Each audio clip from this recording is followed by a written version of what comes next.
sebenarnya Tuhan. Kita tuh sudah nggak ada apa-apa dan sudah tidak ada siapa-siapa. Yaitulah alam roh. Roh itu semacam daya cuman itu loh, Mas. Oh, iya. Jadi di mana ada baterai, maka daya dimasukkan dia akan mengeluarkan strom.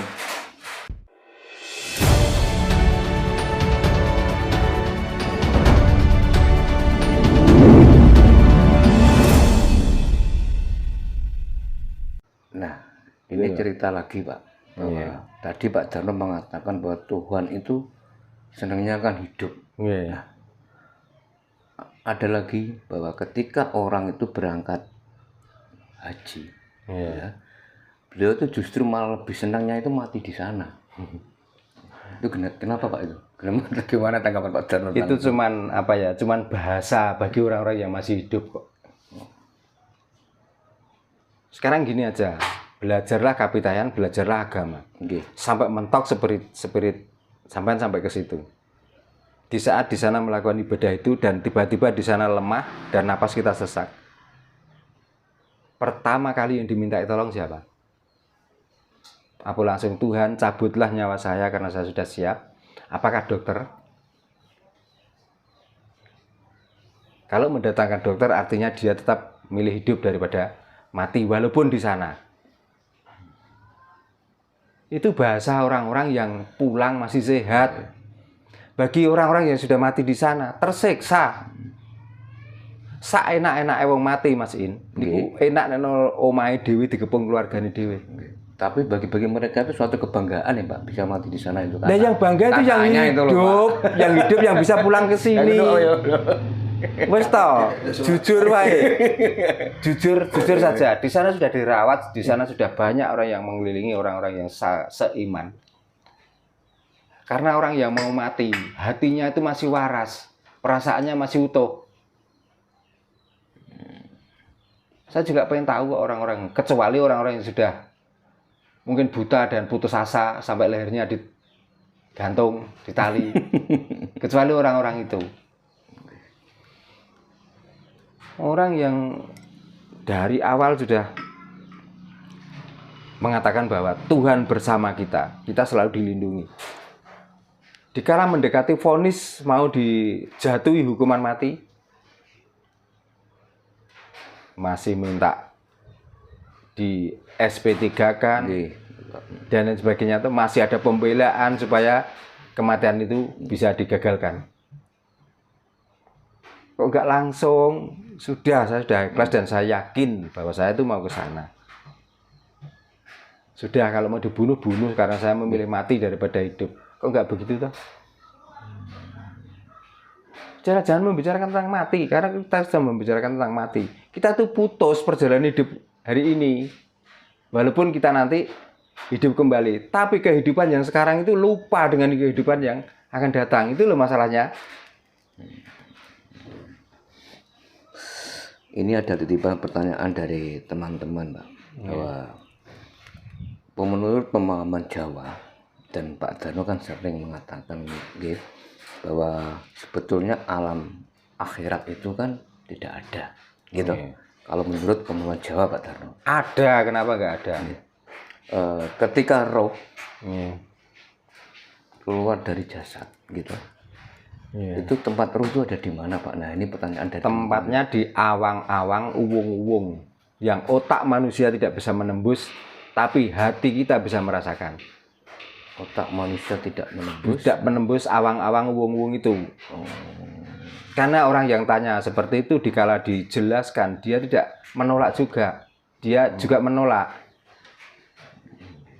Nah, justru makanya saya ngomong waktu itu roh kemana? Ke awang-awang, uwung-uwung. Kita tidak bisa menembus ke sana, tapi hati kita bisa menembus ke sana. Pertanyaannya gini, di saat di dalam kandung ibu kita itu hidup. Terus yang saya tanyakan, waktu hidup di dalam rahim ibu, apa yang pernah kamu ingat?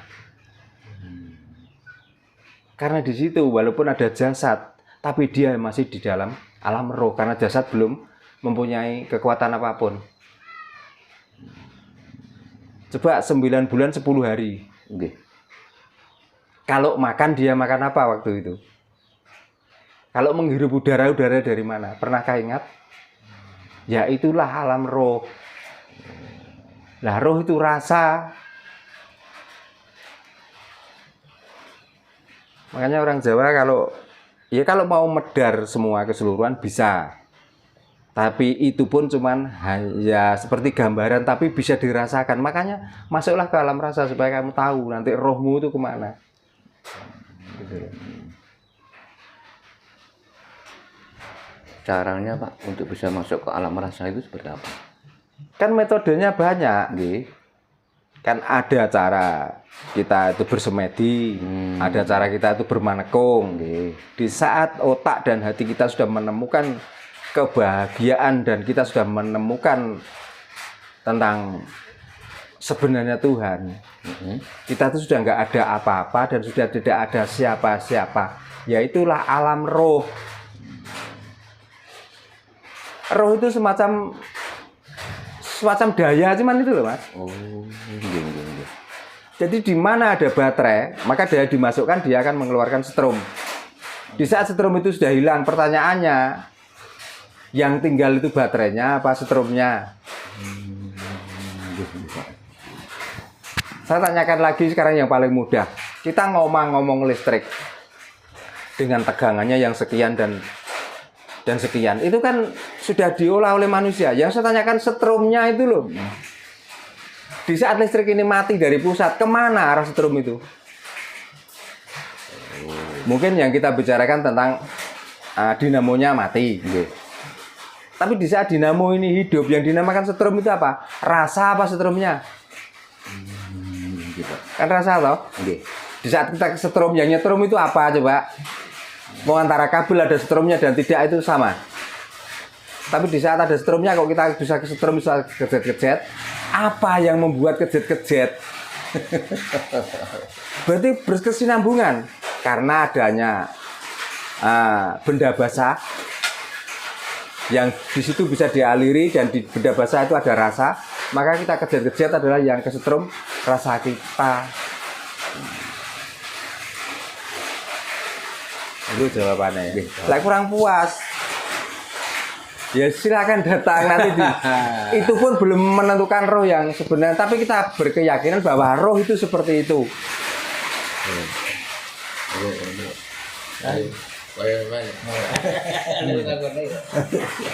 Monggo lah.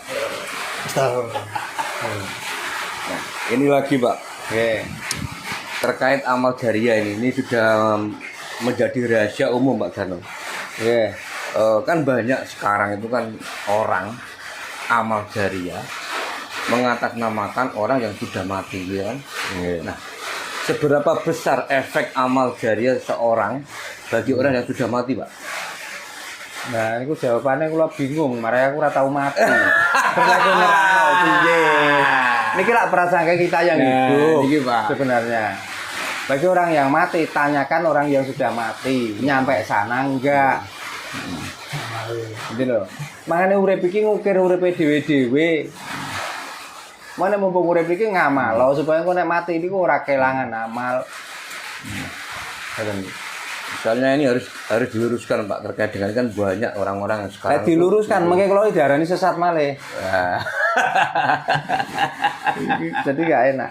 Ya cuman ya sebenarnya apa toh kapitayan, bertuhan, beragama.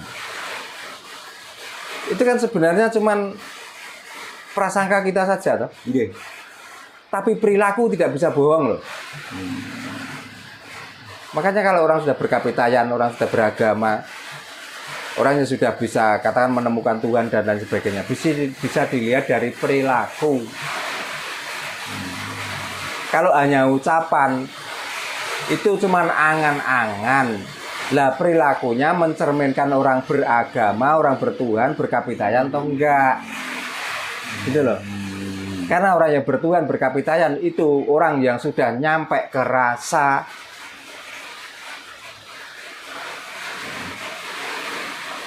Sebenarnya mudah kok orang itu melihat orang itu bagaimana. Dilihat dari perjalanannya, dari rasanya. Makanya orang yang disinggung gampang marah. Iya. Dia ngotot sudah bertuhan, ternyata nol dari Tuhan. Ini loh.